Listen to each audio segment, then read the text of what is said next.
오직 믿음. 저희들 함께 봉독하실 하나님 말씀 로마서 10장 9절로 10절 말씀 되시겠습니다. 저와 여러분이 한 목소리로 함께 봉독하시겠습니다. 내가 만일 내 입으로 예수를 주로 시인하며 또 하나님께서 그를 죽은 자 가운데서 살리신 것을 내 마음에 믿으면 구원을 얻으리니 사람이 마음으로 믿어 의에 이르고 입으로 시인하여 구원에 이르느니라. 아멘. 우리는 믿음의 싸움은 생각의 싸움이라고 배웠습니다. 하나님의 말씀, 하나님의 약속, 하나님의 그 약속의 말씀을 믿음으로 듣기 시작하면, 믿음으로 받아들이기 시작하면 믿음이 시작되는 것입니다.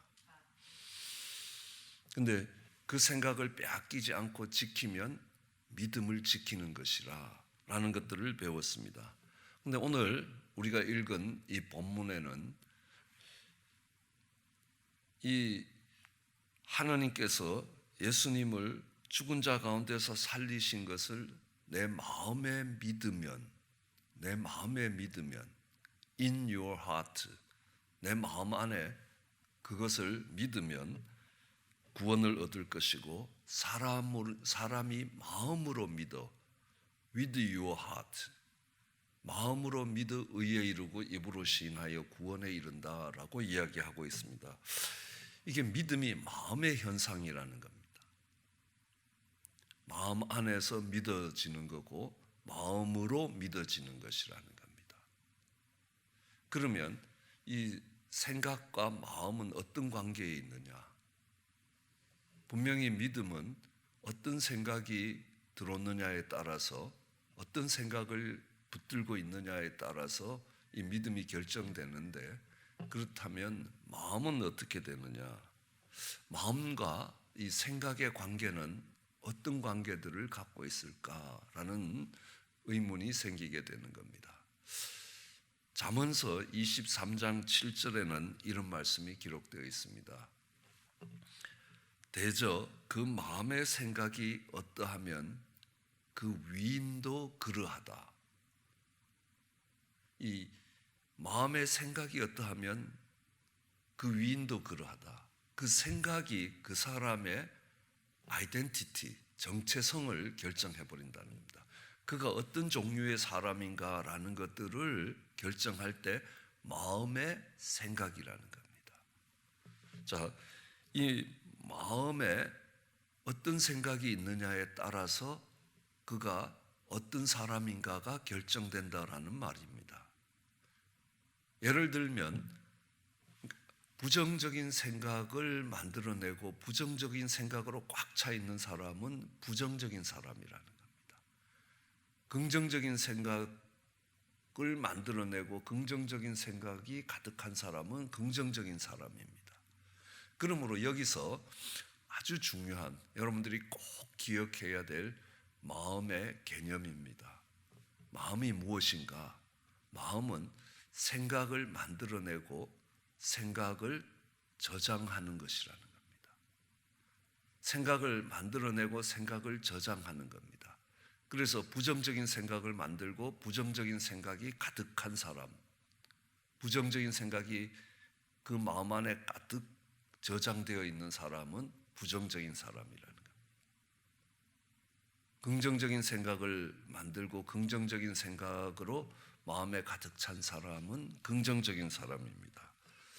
그리고 자신이 남들보다 뛰어나고 탁월하다는 생각을 만들어내고 그 생각으로 가득 차 있는 사람은 교만한 사람이라는 겁니다.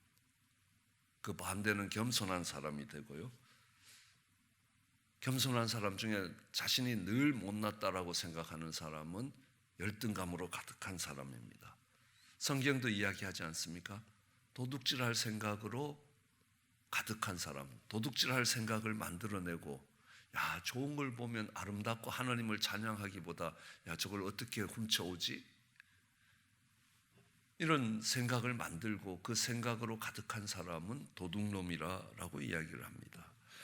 그래서 똑같은 걸 보고도 다른 생각을 만들 수 있고, 또 어떤 생각들이 그 마음 속에 가득히 저장되어 있느냐, 나중에 조금 더 자세히 하겠지만 생각을 만드는 기관을 영어로는 마인드라고 이야기합니다. 생각을 저장하는 마음을 하트라고 이야기합니다. 근데 우리 번역에는 그것들을 크게 구별하지 않았습니다.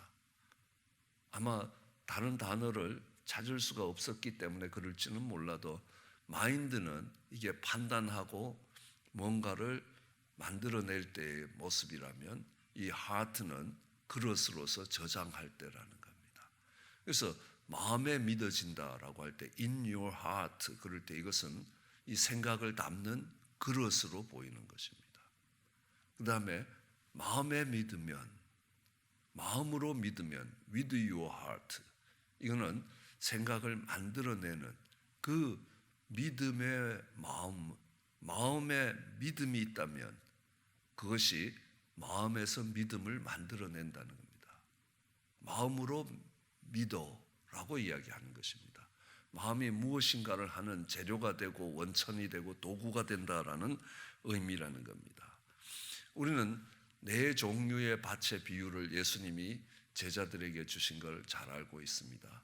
그게 마태복음 13장에 그 비유와 함께 설명들이 잘 나오지만, 거기엔 길가밭이 있고 돌짝밭이 있고, 그리고 그 다음에는 이 가시떨기 밭이 있고 옥토밭이 있다라고 이야기합니다. 이 네 종류의 밭은 뭐냐면, 씨가 뿌려졌을 때 이 길가밭은 씨가 그 속으로 들어갈 수가 없다는 겁니다. 마음의 문이 닫혀 있기 때문에 마음 속으로 뚫고 들어갈 수가 없다. 그 생각이, 하나님의 말씀이, 하나님의 약속이, 그 하나님의 약속의 말씀이 뚫고 들어가지를 못한다는 겁니다.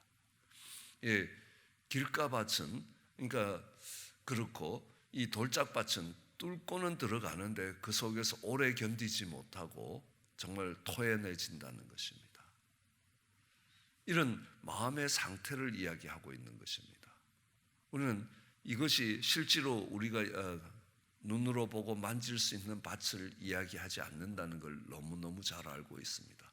하나님의 말씀이 뿌려졌지만 이 마음이 받아들이지 않으니까 마귀가 와서 걷어간다라고 예수님이 해석을 하고 계시는 겁니다. 여기서 하나 우리가 배울 수 있는 것은, 또 이 마음은 다르게 이야기하면, 우리는 영적 전쟁에 가서 좀 더 자세히 배우겠지만, 영적인 전쟁터이다. 왜냐하면 영적 전쟁이 생각을 매개로 싸우는 것이라면 그 전쟁이 일어나고 있는 이 공간은 마음이라는 것들을 우리는 너무너무 잘 알 수 있습니다. 그래서 하나님도 나는 중심을 본다. 그러니까 중심이라는 게 마음의 한가운데 무엇이 있는가, 마음의 정중앙에 무엇이 있는가라는 것들을 이야기할 때 중심이라고 이야기합니다. 그래도 마음이라는 걸 강조할 때 마음의 중심을, 문법적으로는 맞지 않는 말입니다. 하얀 백구무신, 역전 앞, 이런 것처럼 역전이라는 게 역 앞이라는 거, 앞전, 전후 아닙니까? 그래도 역전 앞에서 보자, 역 앞에서 보자라는 말이 문법적으로는 맞지만요, 똑같이 중심이라는 것은 마음의 가장 센터에, 가장 한가운데 무엇이 있는가. 너는 외모를 보고 사람을 판단하지만 나는 중심을 본다. 마음의 중심을 본다는 것입니다. 우리 하나님께서 사람을 보실 때에도 그의 행동이나 이런 것이 아니라 그 마음의 중심에 무엇이 있는가, 그게 외적으로 나타나는 것들이 아니라는 겁니다. 그 마음의 동기와 그 마음의 중심에 무엇이 있는가라는 것들을 보신다는 겁니다. 우리는 잘 알고 있지 않습니까? 같은 말을 듣고도 다른 반응을 보입니다. 내 지갑을 보셨습니까? 라고 했을 때, 그 이야기를 듣고 도와달라는 요청으로 생각을 만들어내는 사람이 있는가 하면, 나를 의심한다는 생각을 만들어내는 사람이 있습니다. 똑같은 말을 들었죠. 내 지갑 보셨습니까? 내 성경책 보셨습니까? 그럴 때 나는 안 갖고 갔습니다 라고 이야기하는 사람은 자기를 의심한다는 생각을, 마음이 그 의심한다는 생각을 만들어낸 겁니다. 아유, 또 잃어버렸어요. 이게 도움의 요청을 하고 있다고 판단하고 그 생각을 만들어냈다는 겁니다. 우리는 똑같은 말을 들었는데도, 똑같은 상황에서 똑같은 말을 들었는데도 전혀 다른 반응을 보인다는 겁니다. 그는 무엇이 다르기 때문에 그러냐? 마음이 다르기 때문에 그렇다는 겁니다. 그래서 똑같은 현상을 보고도 전혀 다른 결과를 보고한다는 겁니다. 이렇게 이야기하죠. 아프리카의 시장 조사를 위해서 2명의 직원을 파송했습니다. 신발 가게, 신발 공장에서 2명의 시장 조사원을 아프리카로 파송해서, 그러니까 시장을 조사해 오라는 겁니다. 그러니까 아프리카에 갔더니만 그 당시에는 아무도 신발을 신고 다니지 않습니다. 맨발로 다니는 겁니다. 그러니까 한 사람은 와서, 우리는 한 컬레도 팔 수가 없습니다. 신발을 신어야 팔지요. 그 사람들은 신발을 안 신고 다닙니다. 또 한 사람은요, 갔더니만 아무도 신발을 안 신고 다닙디다. 그 사람 숫자만큼, 최소한 사람 숫자만큼은 팔 수 있다는 겁니다. 그들을 신발을 신게 만들면 한 컬레씩은 다 사간다 라고 이야기를 하는 겁니다. 한 사람은 굉장히 부정적인 보고를 합니다. 한 컬레도 팔 수 없다라고 이야기하고, 한 컬레는 거기에 사는 사람 숫자만큼은 팔 수 있다라고 이야기합니다. 왜요? 둘 다 똑같이 신발을 신고 다니지 않는 아프리카 사람들을 봤다는 겁니다. 그런데 그들이 만들어낸 생각은 다르다는 겁니다. 왜요? 마음이 달랐기 때문에 그렇다는 겁니다. 우리는 성경 속에서 약속의 땅에 갔습니다. 약속의 땅에 가서 정말 약속의 땅을 바라보면서 그곳에 가보니까 특별히 이 정탐꾼들이 갔던 곳은요, 헤브론 성이었습니다. 산 위에 아주 철옹성처럼 세워져 있고, 거기에는 아낙 자손들이 지키고 있고, 무기도 정말 이스라엘 백성들은 청동기 무기를 들고 있었지만 그들은 철기 문명을 들고 있었습니다. 그러니까 칼이 몇 번 부딪히면요, 동으로 만든 칼은 부러지게 돼 있습니다. 그러니까 싸움이 안 된다. 적어도 산에 있는 적들을 점령하려면 4배의 병력과 4배의 화력이 필요하다라고 군사적으로 이야기를 하는데, 이게 4배는커녕 무기 체계도 떨어지고 군사도 훈련되지 않는 군사라서 이거는 게임이 안 되는 거다. 우리는 그 땅을 정복할 수 없다. 우리는 그 땅에 들어가서 그 땅을 정복하고 그 땅에 정착하고 살지 못할 것이다. 우리는 광야를 떠돌며 살다가 죽게 될 것이다 라는 결론을 내렸습니다. 그런 평가를 내렸습니다. 또 한 사람은, 하느님이 약속하신 땅인데 가보니까 땅이 너무너무 좋다. 포도 하나를 들고 와도 혼자 못 들고 둘이 들어야지 될 정도로 포도나무에 포도가 열리는 게 어마어마하게 열린다는 겁니다. 이 좋은 땅을 하느님이 주실 것이다 라는 겁니다. 바로도 항복시켰는데 이 성이 아무리 커봐야 자기 무덤을 피라미드로 짓던 그 바로 같은 그 권세와 비교를 할 수 있겠느냐. 하느님이 바로도 항복시키고 우리를 이끌어 오시고 지난 광야를 지나오는 동안에 이 많은 200만 명을 먹이고 입히신 하느님이 이 땅을 주실 것이다. 그러니까 우리가 이제 가서 정복하자. 똑같은 걸 보고 그들은 전혀 다른 생각을 만들어냈습니다. 그걸 우리 민수기 14장 24절은 뭐라고 이야기하느냐 하면, 마음이 달랐기 때문에 그렇다는 겁니다. 그러나 내 종 갈렙은 그 마음이 그들과 달라서 나를 온전히 따랐은즉 그가 갔던 땅으로 내가 그를 인도하여 드리리니 그 자손이 그 땅을 차지하리라.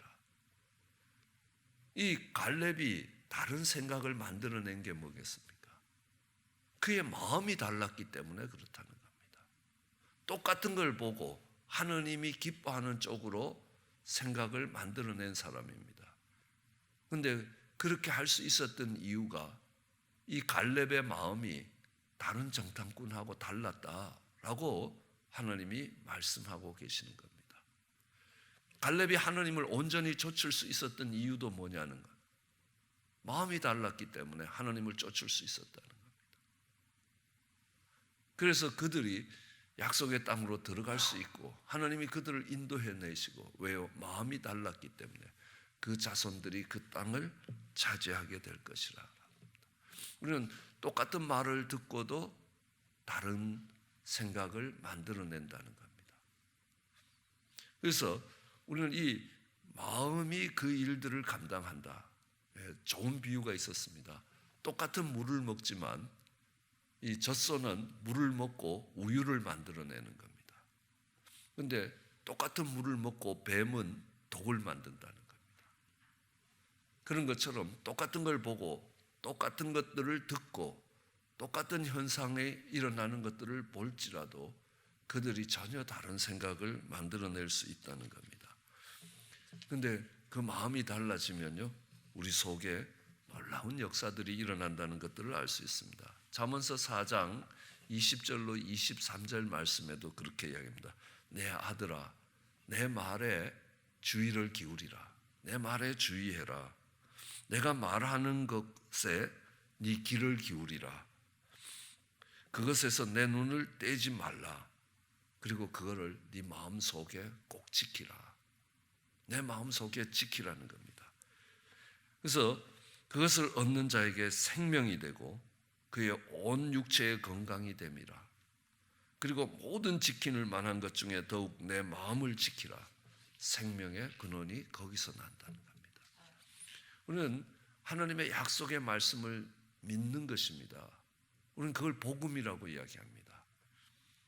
죽을 수밖에 없는 사망에 놓인 자들이 하나님의 그 약속의 말씀을 받아들일 때 우리는 그것이 생명이 된다는 걸 알 수 있습니다. 그런데 마음에 그것을 지키라는 겁니다. 그 안에서 빼앗기지 말고 지켜야 되는데 그 마음에 그것을 두고 있으라라고 이야기합니다. 그것이 마음에 지키면 된다는 겁니다. 자, 다시 돌아가서 마음이라는 것은 생각을 처리하고 생각을 저장하는 기관이라는 겁니다. 우리가 일전에 생각할 때 한번 도표들 보면 인풋이 있지만 이게 아웃풋이 다르다는 겁니다. 똑같은 인풋이 나왔는데 똑같은 아웃풋이 다르는 겁니다. 그러면 그것을 처리하고 그것을 저장하는 게 마음이라는 겁니다. 그럼 이 그림을 어디서 많이 보셨나요? 이걸 IPO라고 이야기합니다. Input, Process, Output. 그 사이에 처리된 것들을 저장해두는 하드디스크. 는 컴퓨터 시스템입니다. 컴퓨터 시스템을 가장 간단하게 그릴 때 IPO에다가 스토리지 유닛을 잡고 있습니다. 이게 컴퓨터 이 시스템은 인간의 두뇌와 똑같이 만들었습니다. 이 컴퓨터의 아키텍처, 컴퓨터의 구조가 어떻게 됐느냐라는 것들을 보면 사람의 머리하고 똑같다는 겁니다. 사람이 외부에서 자극이 들어오면 그것을 처리해서 뇌에다가 저장을 하면서 반응을 보인다는 겁니다. 인간의 두뇌를 그대로 본따 만든 것, 성경이 이야기하죠. 해 아래 새 것이 없다. 컴퓨터가 새로 나온 것 같은데 아니라는 겁니다. 이미 하나님이 만들어 두신 것 속에서 나오는 것뿐입니다. 이제 그 컴퓨터가 처리할 때 어떻게 처리하느냐? 사람의 두뇌가 처리하는 것처럼 처리합니다. 그거를 AI 엑스퍼트, Artificial Intelligence와 엑스퍼트 시스템이라고 이야기합니다. 그러면 똑같이 인간과 똑같이 생각하고 똑같이 감정을 만들 수 있고 똑같은 부분들을 만들어갈 가능성이 굉장히 높아졌습니다. 이전에는 컴퓨터 속도가 떨어져서 그게 힘들었습니다. 근데요, 양자 컴퓨터가 만들어지기 시작하면 그게 가능하다는 겁니다. 감정도 똑같이 만들어낼 수 있다는 겁니다. 이 사람은 이런 형편에서 자라서 여기까지 왔으니까 이런 자극이 오면 이런 아웃풋이 나온다는 겁니다. 얘는 열받아서 화를 낼 거다라는 겁니다.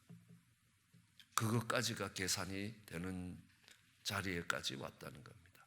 어쨌든 이거는 컴퓨터가 만드는 결과도 마찬가지고 사람의 두뇌가 만드는 결과도 마찬가지라는 겁니다. 똑같은 자극이 들어옴에 따라서 이 처리가 달라지고 달라진 처리된 것들이 이게 하나씩 경험으로 저장된다는 겁니다. 그리고 거기에 따른 반응이 나간다는 겁니다. 그래서 우리는 똑같은 걸 보고 똑같은 걸 듣고 똑같은 현상을 보면서 들으면서 다른 생각을 만들어낸다는 겁니다. 그러니까 어떤 생각을 만들어내는가? 그 만들어낸 생각이 우리 마음에 들어올 때 그걸 받아들일 건가 안 받아들일 건가가 결정이 되는 겁니다. 그리고 이걸 저장해 둘 건가 안 할 건가라는 것들을 결정합니다. 그리고 어떤 반응을 보일 건가라는 것들을 결정하게 돼 있다는 것입니다. 이 스토리지 유닛이 마음의 밭이라는 겁니다. 하트라는 겁니다. 이 생각을 처리하는 유닛을 마인드라고 본다는 겁니다. 프로세스 유닛을 마인드라고 본다면 하드디스크 유닛을 하트라고 본다는 겁니다. 마음에 다른 걸로 꽉 차면 더 이상 거기에 저장이 안 된다는 겁니다. 길가밭과 같다는 겁니다. 자, 이것을 조금 더 자세하게 풀어본다면 우리가 봤던 이런 부분입니다. 똑같은 걸 보고 왜 다른 생각을 만들어내는가? 그 생각이 만들어졌는데 그것이 정말 마음속으로 들어갈 수 있는가 못 들어가는가라는 겁니다. 이미 들어와 있던 많은 생각들이 이거하고 배치가 되면 이건 아니야 하고 튕겨내버릴 거라는 겁니다. 그럴 때 이게 어떻게 들어가는가 안 들어가는가, 이때 이 마음의 활동을 코그니션이라고 이야기합니다. 그리고 어떤 기존에 있던 모든 데이터를 갖고 이것을 완전히 평가한 뒤에 반응을 보일 때 어떤 반응을 보일까라는 겁니다. 예를 든다면요, 내 지갑을 못 보셨어요. 얘가 의심한다고 생각을 했습니다. 그리고 코그니션 시스템으로 보냅니다. 하트로 보내면요, 그간의 모든 행동들을 이렇게 다 저장된 이 과거의 경험들이 다 올라옵니다. 그래서 확인이 되는 겁니다. 베리파이가 되는 겁니다. 이건 확실하다. 이거는 정말 이렇게 나를 의심하고 있다. 그런 반응을 보입니다. 그 다음에 어떻게 보입니까? 기싸대기를 한 대 때릴까? 아니면 못 들은 척할까? 그 반응을 보이는 것도 그 사람의 마음에 따라 달라진다는 겁니다. 이런 과정을 통해서 마음들이 움직이는 겁니다. 거기에 흘러가고 있는 것들은 생각이지만 그것들을 프로세스하고 있는 것은 마음이라는 겁니다. 그러므로 마음은 다르게 이야기하면 뭐겠습니까? 생각을 처리하고 생각을 저장하는 기관이라는 겁니다. 그가 지금까지 살아오면서 어떤 생각들을 저장해놨느냐는 겁니다. 하나님이 안 계시다는 생각으로 가득히 저장되어 있으면 하나님이 계시는 증거가 하나 날라올 때 이게 확실히 하나님이 계시다는 증거라고 할지라도 코그니션 시스템에서 쫓겨나는 겁니다. 어쩌다가 실수로 그렇게 된 것이라. 그것이 우연이 된 거지 하나님이 살아계시기 때문에 만들어내는 역사라고 안 받아들인다는 겁니다. 마음의 차이라는 겁니다. 그러므로 이렇습니다. 마음은 한순간에 망가지지도 않고 한순간에 회복되지도 않는다는 겁니다. 그래서 우리가 읽었던 요한복음 13장 2절을 보더라도요, 뭐라고 이야기합니까? 가롯 유다의 마음에 예수를 팔려는 생각을 집어넣었다라고 이야기합니다. 마귀가 가롯 유다의 마음에 예수를 팔려는 생각을 집어넣었다. 마음이라는 이런 정확한 표현은 아니지만 그 공간에, 마음이라는 그 공간에 생각을 집어넣었다는 겁니다. 그러니까 이 마음은 생각이 들어오도록 할 수도 있고 못 들어오도록 할 수도 있고 그 마음에 저장할 수도 있고 갖다 버릴 수도 있다는 것입니다. 그런데 마귀가 예수를 팔려는 생각을 가롯 유다의 마음에 집어넣는 데 성공했다는 겁니다. 왜 다른 제자들이 아니고 가롯 유다의 마음에 집어넣느냐는 것입니다. 마음이 마귀가 사용할 수 있는 마음이었기 때문에요. 그 생각을 가롯 유다에게 줬을 때 가롯 유다는 그것을 받아들였다는 겁니다. 다른 사람들은요, 못 받아들였다는 겁니다. 아니면 안 받아들였다는 겁니다. 결국 가롯 유다가 멸망의 자리에 가는 것도 그 마음의 문제라는 겁니다. 그래서 이 마음이 어떻게 움직여서 어떤 생각들은 받아들이고 어떤 생각들은 안 받아들이는가? 마음이 어떻게 움직일 때 어떤 생각들은 그 가운데 저장이 되고 어떤 생각들은 저장되지 않는다는 것입니다. 마음이 어떻게 움직이면 똑같은 것들을 처리하고도 반응을 다르게 보이느냐는 겁니다. 그래서 우리의 생명이 이 마음에 달렸다. 똑같은 현상과 똑같은 말을 듣고 어떤 생각을 만들어내느냐, 그것을 결정하는 마음에 달려있다는 겁니다. 우리는 생각을 지키는 겁니다. 그러나 생각을 담고 있는 마음을 지켜야 된다는 겁니다. 나중에 다시 자세히 배우겠지만요, 하나님께서 성령을 주시는 것도 우리 마음에 주신다는 겁니다. 우리를 인치시고 보증으로 성령을 우리 마음에 부어주신다는 겁니다.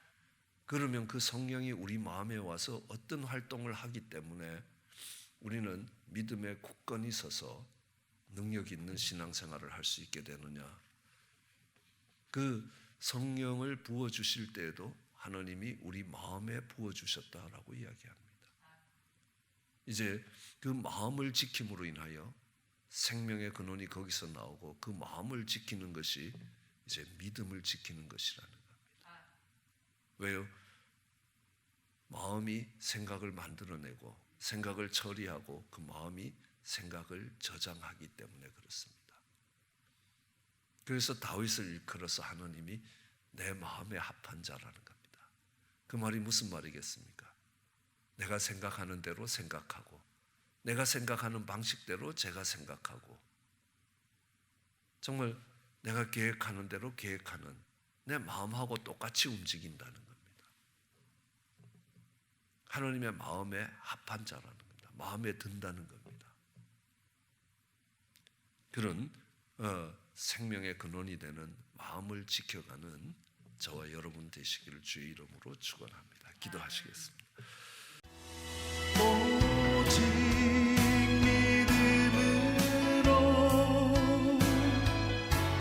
믿음으로 내가 살리